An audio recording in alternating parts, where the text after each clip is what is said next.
pertenezco al equipo de Red Team de Retrieval, que ahora su nombre comercial es Aramida, es una empresa que tiene distintas patas y nos encargamos básicamente de hacer hacking puro, tanto incluso la parte de ingeniería inversa, análisis de malware o muestras, como la parte de un pentest o un hacking ético, ¿no? También hacemos parte de análisis forense, porque OnRetrieval tiene varios departamentos, uno de recuperación de datos, otro de análisis forense, entonces juntamos la parte más de periciales informáticas con la parte más técnica de un hacking puro. Os voy a enseñar rápidamente una visión más técnica, ¿vale? de cuando llega a nuestro equipo un incidente, cómo lo hacemos. No he querido hacer una presentación muy tediosa, muy técnica, sino que traigo algún incidente más que podamos seguir. Sí que tiene que ser alguien más técnico, pero creo que podemos entenderlo bastante bien, ¿no? Vale, yo tengo más de 16 años de experiencia, colaboro en distintos foros como Foro El Hacker, Seguridad Wireless desde hace muchos años, publico en El Lado del Mal de Chema Alonso algún artículo y bueno, pues como todo el mundo o como muchos de los de aquí seguramente, pues soy un entusiasta de la ciberseguridad, pero viene de ahora. Creo que un buen hacker tiene que tener un sólido conocimiento de muchas cosas. Entonces yo realmente en la ciberseguridad fue casi lo último, ¿no? Empecé teniendo más conocimientos a muy bajo nivel de redes, de programación, de virtualización, de otras cosas, y después cuando tuvo que venir el reto de la ciberseguridad hace unos cuantos años, porque las empresas ya buscaban a gente de este perfil, era más fácil, pues yo qué sé, vulnerar una aplicación o encontrar un fallo de seguridad en algún sistema, ¿no? Bueno, como os he dicho, va a ser una visión mucho más técnica. Si necesitáis una parte más legal, os hago un apunte a esta guía que a mí me parece estupenda, de Autelsi. Ahí tenéis el link, donde os pueden dar un detalle de las obligaciones que van a tener o que ya tienen las empresas a la hora de tener un incidente, dónde tienen que notificar, etcétera, ¿vale? Cuáles son sus, digamos, esa parte más legal. También hago un apunte dentro de la parte legal, luego hay una parte un poquito más técnica de organización, que es definir un equipo para un incidente, etcétera, que os hago apunte a este proyecto de Incident Response de aplicaciones del proyecto WAPS, que puede ser extrapolado realmente a cualquier ámbito de la ciberseguridad, no solo el análisis de aplicaciones, ¿no? Hay un blog de Susana González que tiene un link que a mí me gusta mucho porque lo explica muy bien, tiene esa imagen. Os insto a que lo leáis para ver cómo hay que organizar ese equipo, ¿no? Y demás. Pero bueno, aquí viene lo importante, ¿no? Cuando se tiene un incidente de seguridad, pues, ¿qué hago? Mucha gente se puede llegar a preguntar esto. Dependiendo del tipo de incidente de seguridad, no vas a poder hacer nada. O lo delegas en un tercero y ya está. Os pongo el caso de un ransomware que están tan de moda. A nosotros nos llegan todos los días muchos discos cifrados, muchos.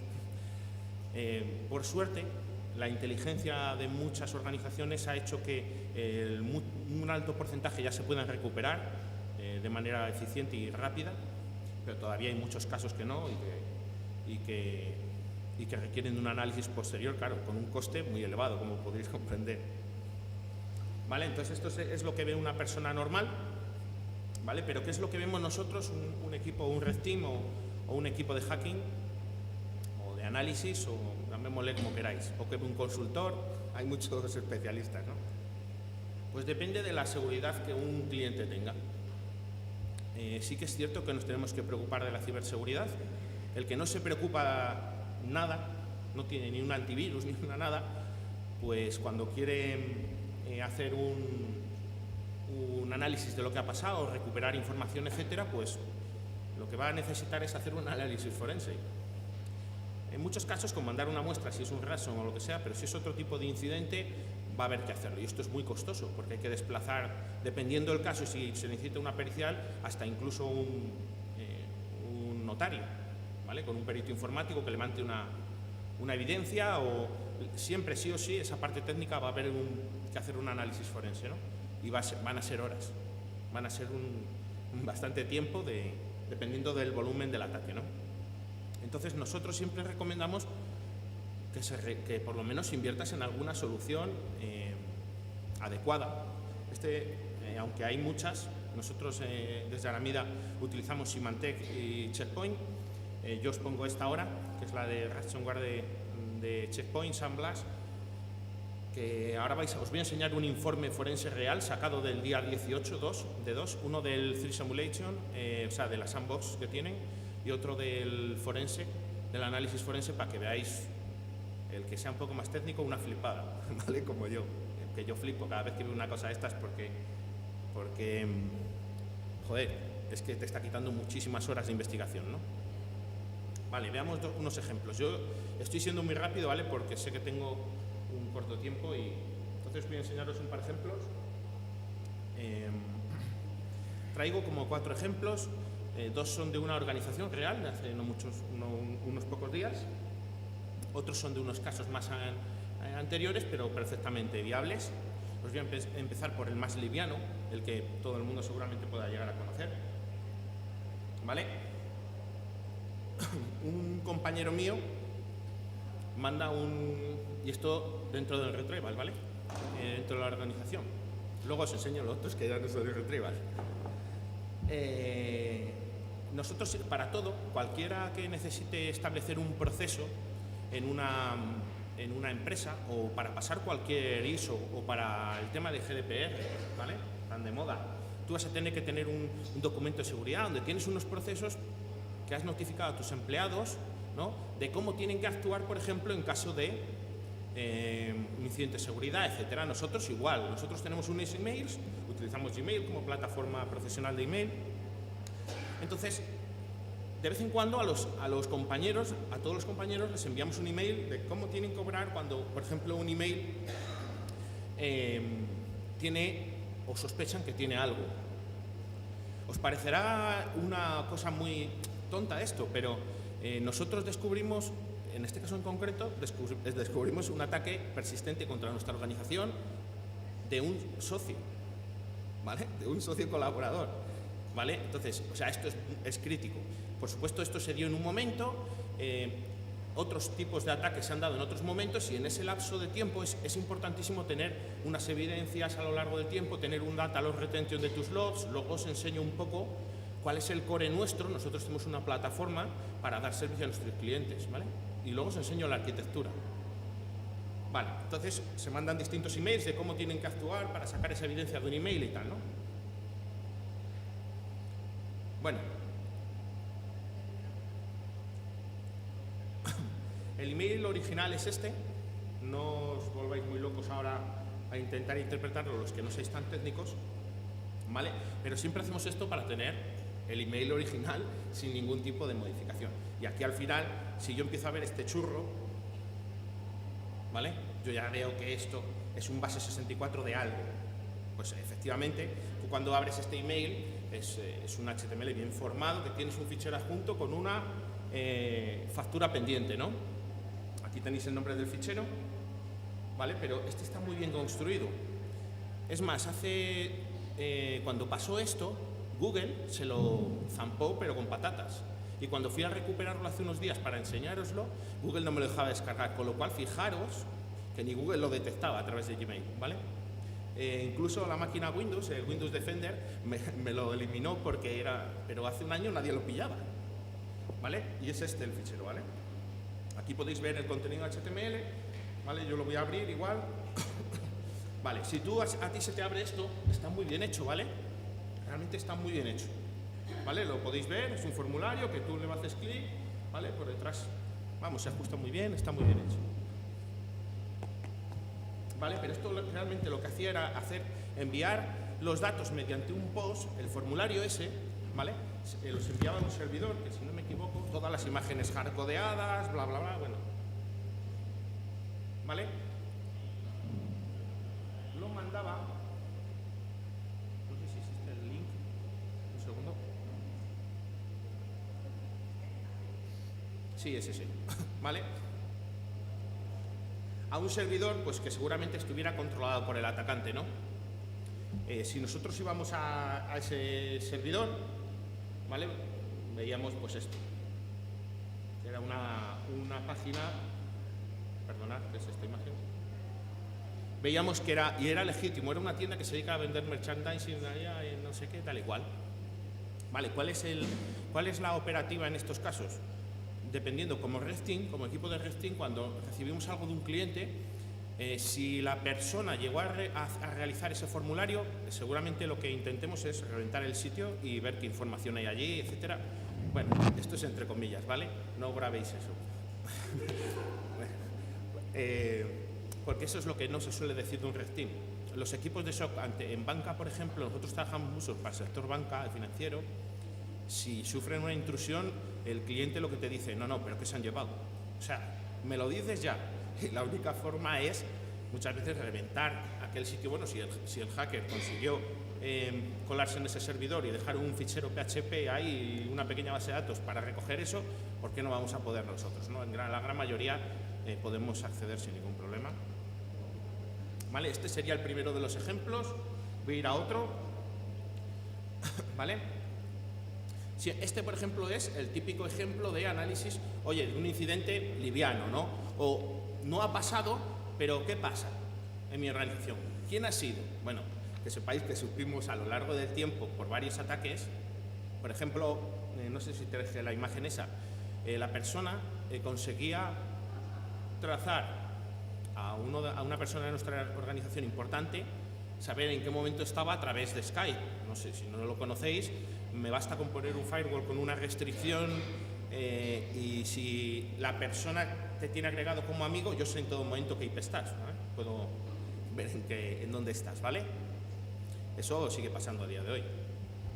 Vale, entonces otro de los ataques se produjo ahí, ¿no? Entonces, a lo largo del tiempo vimos muchos y con esa retención de log y todos estos análisis, ¿vale? Pudimos saber quién era, por qué y tomar las acciones que correspondiesen. ¿Por qué? Porque hay un SOC detrás y hay un especialista detrás que está haciendo eso, ¿vale? Bueno, en un cliente, esto es otro caso, tenía un empleado que él no tenía ningún tipo de seguridad, ¿vale? Un cliente normal. Ni un data loss prevention en su equipo, etcétera. Y una persona, un empleado que le llaman desleal, ¿no? En los últimos 15 días de permanecer en una empresa empezó a robar información, la persona creía que estaba pasando esto. Entonces esta persona no utilizaba un sistema convencional, o sea, vale, sí usaba un sistema convencional, pero no algo que pudieras trazar sin que él se enterara. O sea, tú no te podías poner en su perímetro de red y ver nada, ¿vale? Porque no utilizaba un OneDrive ni cosas raras, ¿no?, para llevarse la información, sino que conectaba un disco USB, como podría hacer cualquier persona, y si yo me meto el pincho de la información y me la llevo para mi casa, pero esta persona cometió un error, y es que utilizaba ese disco, lo que hacía era, que si no me equivoco, era un LACI o una cosa, uno de estos, ¿vale?, que te cifraba automáticamente la información, él creía que estaba protegido. Entonces tú conectas ese disco, se te instala un pequeño software en la máquina, ¿no?, y todo lo que envías a ese disco está cifrado, nadie te puede ver, ¿no? Bueno, eso, si tú tienes a alguien que sepa esto, pues entonces empezamos a ver. En esta imagen lo que podéis ver, ahora os voy a enseñar un poco la traza, ¿vale?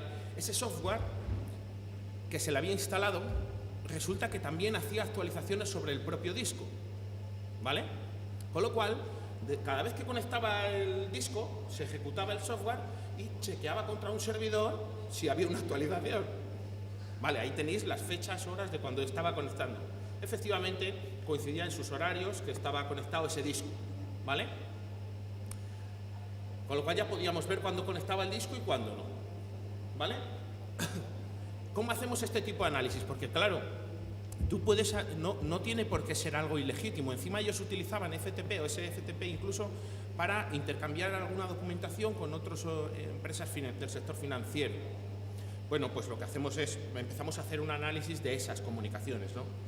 A través de, pivotamos en su red, conseguimos controlar el router y hago aquí no creáis, porque por invertir en grandes cantidades en hardware de seguridad se está seguro, porque si no te hackeo a ti y no hackeo tus firewall, hackeo al proveedor de servicio.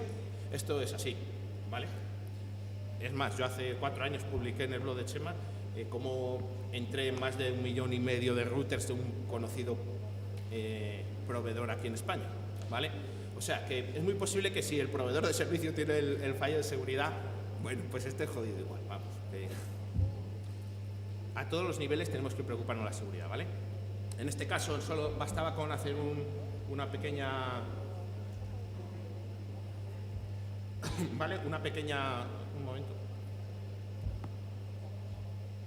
¿Vale? Un pequeño captura de tráfico y ver ese FTP que estaban mandando, ¿vale?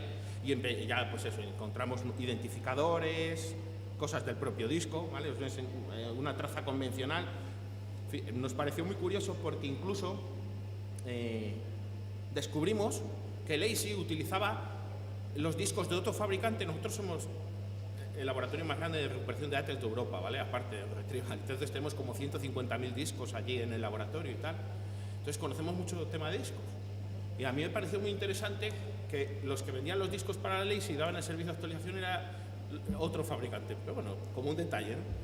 Y entonces pues veíamos, por supuesto, la comunicación con el FTP de ese software, que me parecía curioso. Ay, aquí no lo estáis viendo bien, ¿no? Bueno, usuario installer, Pulse Installer. Es un fabricante tocho, ¿vale? De discos. Vale, bueno, ahí se descargaba cierto fichero. Qué pena que no podáis verlo. Vale. Pero os lo puedo pasar si queréis, este tipo de información no hay ningún problema. Y entonces ya veíamos a través de un fichero que se descargaba ese FTP y tal, y bueno, ya trazamos que ese software pasaba por eso. O sea, llegamos a detectar la mala acción del usuario, pero por algo completamente legítimo y que él no sabía que existía, ¿vale? Este es otro tipo de incidente que demuestra que tienes que tener a un equipo detrás que sepa de lo que está hablando, ¿no? Bueno, varios casos más. Este es un caso legítimo. Un cliente del sector financiero, ¿vale? Todos los días a las mismas horas detectábamos que una máquina cuando se conectaba, pues se ejecutaba, descargaba de un servidor un JNLP, que es un fichero para una aplicación Java embedida dentro del propio servidor, que se descarga muchos jars y tal. Ahí lo tenéis. Pero claro, salta la alarma en el SOC, ¿y qué hacemos? Pues por detrás estamos analizando si eso es un falso positivo o no. Se le notifica al cliente, pero ya sabemos que no es peligroso. Pero esto lo tiene que hacer alguien, ¿vale? Aquí tenéis el fichero, ¿vale? Efectivamente, con todos los links donde se descarga cada uno de los puntos jar, etcétera, ¿vale? Por supuesto, esto es analizado. O sea, podemos hacer que lo coja una sandbox y lo interprete. Ya veremos a ver cómo se comporta con un punto Java, ¿vale? Si utilizo, por ejemplo, virtualización de datos en memoria, ¿vale? Un VCS o cosas así. Quiero decir, hay formas de evadir una sandbox sin lugar a dudas. No creamos que eso es el sistema infalible, ¿vale? Tiene que haber siempre la interacción humana en algunas partes, siempre. Para entrar en nuestro red team se pasan un día, la persona que entra un día con nosotros y está allí viendo que, joder, si se tira a la piscina con nosotros, que nos lo pasamos todos bien, ¿sabes? Entonces, bueno, este es otro de los casos. Os quería enseñar un falso positivo y ahora os voy a enseñar un par de análisis forense. Lo importante que es tener una herramienta, una buena herramienta de endpoint, ¿vale? O sea, hace poco en las routes, si no me equivoco, lanzaban una pregunta de si los fabricantes, en una mesa redonda, si creían que la seguridad estaba más orientándose otra vez al endpoint, a la seguridad del propio endpoint, y muchos decían que sí. Y es verdad, es verdad. Pero también tenemos que tener una zona de perímetro, ¿vale? Ahora, si tú tienes un endpoint y no tiene las capacidades que hoy en día necesitas que tenga una máquina para monitorizarla, si solo crees que tiene un antivirus y un anti-ransomware, etcétera, mal.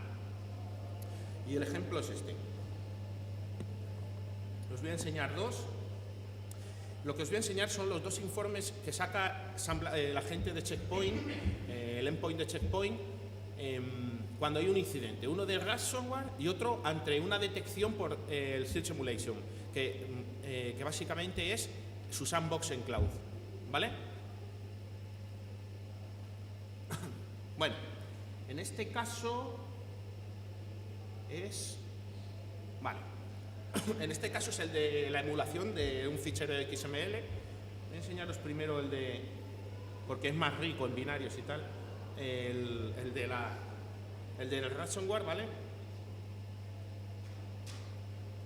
Bueno, imaginaros que de repente no tenemos nada. a que de repente te den esto, ¿vale?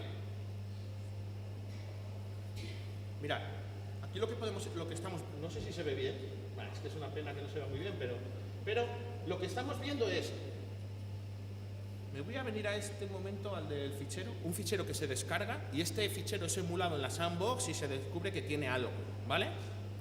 Bueno, automáticamente es limpiado, este tarda un poco más porque es un proceso pesado. Fijaros que la máquina esta que no va nada mal de recursos y dice que pajarín. Espera un segundo. Voy a abrir. Vale, ya está. Fijaros todos los procesos que se lanzan. Claro, es un Excel. Mirad ahí. Aquí un command, ¿vale? Si yo me pincho aquí, oye, ¿pero qué comando ejecutó aquí este proceso? O un subproceso.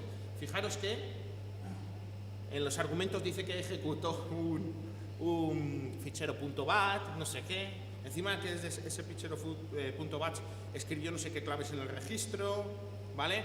Que hizo operaciones de lectura sobre todos estos ficheros, de aquí abajo. Bueno, yo sé que no lo veis.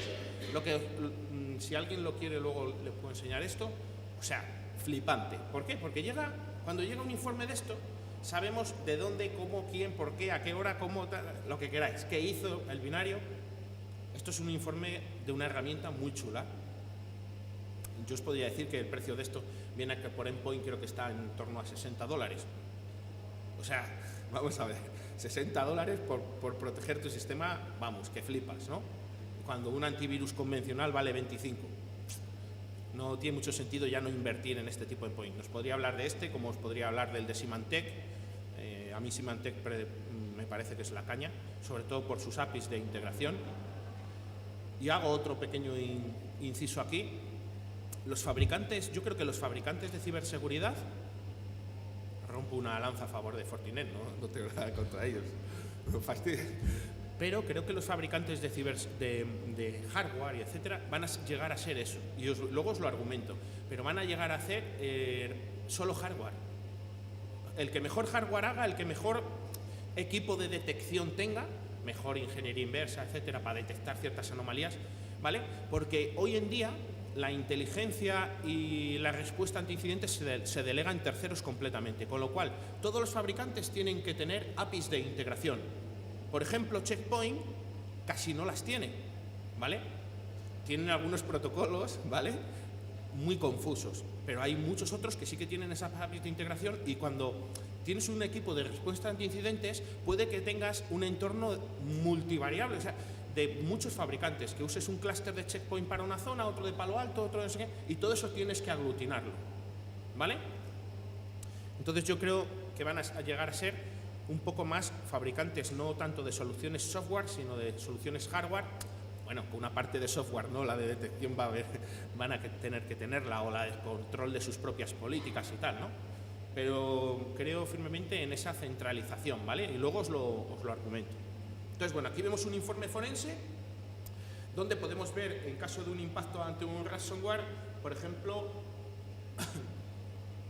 un segundo, vale, en la parte de remediation, voy a intentar hacer un zoom, ¿vale? Bueno, fijaros que despliego aquí y me dice todos los ficheros, ¿vale? Que fueron, entre comillas, protegidos, ¿no? O que intentó fastidiar y se volvieron a... Eso lo hace porque el Checkpoint tiene como una pequeña... consume muchos recursos, eso sí, ya os lo digo. Pero está escribiendo continuamente ficheros que movemos en un apartado temporal y va guardando como una copia, ¿vale?, cifrada de ellos. Y esa carpeta no permite ser modificada por ningún proceso y tal. Bueno, es la forma que ellos lo tienen. Así que cuando tienes un ransomware, desde que lo detectan hasta que se frena y todo, puede haberte cifrado, imagínate, no sé, medio giga o 1 giga de datos. Siempre tiene esa copia y es como hace la remediación, ¿vale?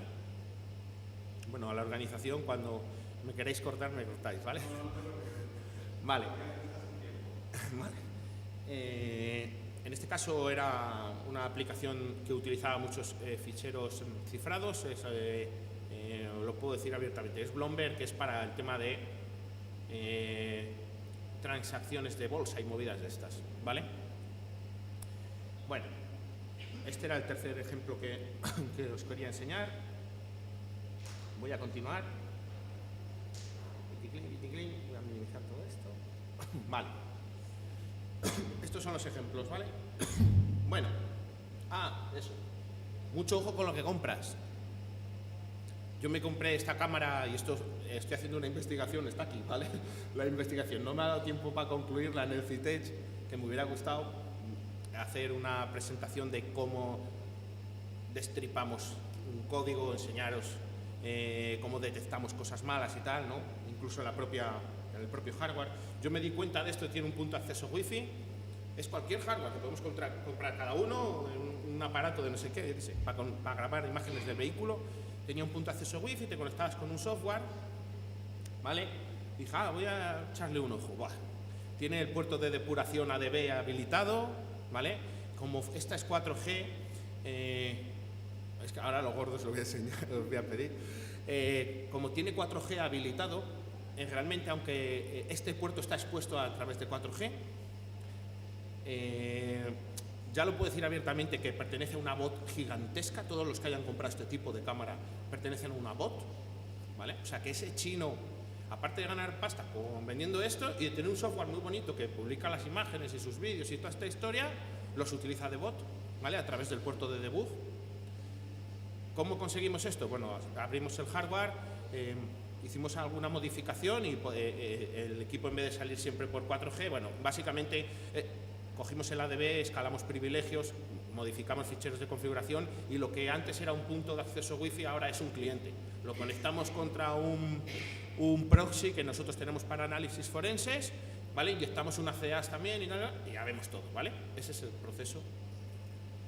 Y bueno, lo que os digo, se utiliza para, pues imagínate, se han vendido 300, porque encima este mismo hardware lo vende como 40 fabricantes chinos. Junsun, no sé qué. Yo tengo una lista de ellos, una pila, porque vamos a hacerlo guay, ¿no? La investigación, que es alucinante. O sea que si tienen 500.000 de equipos a su disposición, pues mira qué guay. Bueno, ojo con lo que compráis, entonces, ¿vale? Entonces de aquí, ¿qué es lo que nosotros podemos dar? Servicios de monitorización, ¿vale? Lo que nosotros damos, y es rápidamente ya defiendo el producto y ya está. Somos un equipo de ciberseguridad que tiene equipos de monitorización, ¿vale? Este era antes un compañero mío, ahora es así, ¿vale? Sí, no me digas por qué, pero en 7-8 años ha sido espectacular, tío, de tener un 205 a ir en Mercedes. ¿Sabes lo que te quiero decir? Que realmente la demanda es abrumadora. Nosotros no encontramos gente para trabajar con nosotros, así que si a alguno le interesa, guay, ¿vale? No encontramos gente realmente expertos o que quiera aprender y con un conocimiento sólido, ¿no? Vale. Segundo. Bueno, damos un montonazo de servicios de ciberseguridad, ¿vale? ¿Y cómo damos nuestros servicios? A través de unos appliances, y lo único que somos proveedores, como os he dicho, Symantec y Checkpoint. Somos los únicos, solo vendemos eso, no vendemos nada más. Con eso protegemos muy bien a nuestros clientes, ¿vale? Aunque mucha gente podría decir, oye, y solo dais eso, ¿no? Bueno, nuestro core detrás es muy tocho, o sea, y os hablo abiertamente de un core que utiliza un proveedor de servicio, ¿vale? Para prestar servicios de ciberseguridad y de inteligencia, etcétera. No es está incubándose, es un Apache. Por eso digo que los fabricantes de seguridad van a vender sus máquinas y sus productos, pero la inteligencia a lo largo va a ser global, ¿vale? Existe este proyecto. Nosotros, de este proyecto, llevamos muchos más años desarrollando el nuestro, ¿no? Pero este proyecto es un ejemplo de una arquitectura bastante buena, ¿no? De esta arquitectura tenemos similitudes en estos puntos, ¿no? Nosotros podemos engullir muchísimos logs, millones de logs, ¿vale? Tanto como tanta demanda haya, porque escalamos horizontal con Amazon, etcétera, ¿vale? Con lo cual, de repente, podemos estar engullendo más de 1 millón de logs por segundo, etcétera, ¿vale? Y luego, otra de las partes que hacemos es en este framework, ¿vale? Que es muy bueno, solo persisten y solo indexan en la capa de Elastic, ¿vale? Las amenazas, o sea, las alertas. Nosotros en nuestro core indexamos todas las conexiones del cliente. Con lo cual, porque es que si no, no puedes dar un servicio de SOC bueno. O sea, nosotros tenemos clientes que en un día en el capa de indexado tienen 100 gigas de datos. Pero si tú tienes todo el indexado de datos, puedes hacer en un histórico qué pasó en tal momento. Esta IP pasó en otro momento que, ¿vale? Por eso nuestro core es más potente y está más evolucionado. Podemos recoger datos y parsear eventos y controlar. Nosotros tenemos un orquestador que automáticamente, cuando detecta una amenaza en un firewall, puede replicar esa amenaza y crear un bloqueo, tanto fabricantes como Checkpoint, Palo Alto, etcétera, o sea, en distintos fabricantes, que eso es la caña, ¿vale? Para que sepa un poco de eso es la caña. Y luego esta capa que está en azul, que la hemos eliminado, ¿no? Bueno, esto es el framework como tal y eso es un poco parecido a lo que nosotros tenemos, que no tiene nada que ver, hay tecnologías de Big Data, ¿vale? Aquí sí, pero no usamos Kafka, por ejemplo, para engullir datos, utilizamos Logstash para la parte de logs y otras cosillas, ¿no? El que entre en nuestro equipo va a trabajar en este core de continuo. Vale, a través de estos appliances, los appliances son máquinas tontas realmente, ¿vale? Son firewalls, pero está centralizada toda la inteligencia, ¿vale? Lo bueno que tiene nuestra appliance es que puede ser cualquiera. Le puedes meter un IPTV con Debian, como le puedes meter una distribución open source como OpenWRT, como Essence, como OpenSense, la que tú quieras. Aquí esto es una máquina. El cliente le puede meter lo que quiera. O puede ser de pago, ¿vale? Bueno, como os digo, aquí abajo se puede integrar con muchos fabricantes nuestra tecnología y monitorizamos muchos eventos, ¿vale? Y eso, ya vi que sus tengo controlados, ¿no? Vale, pues muchas gracias a todos.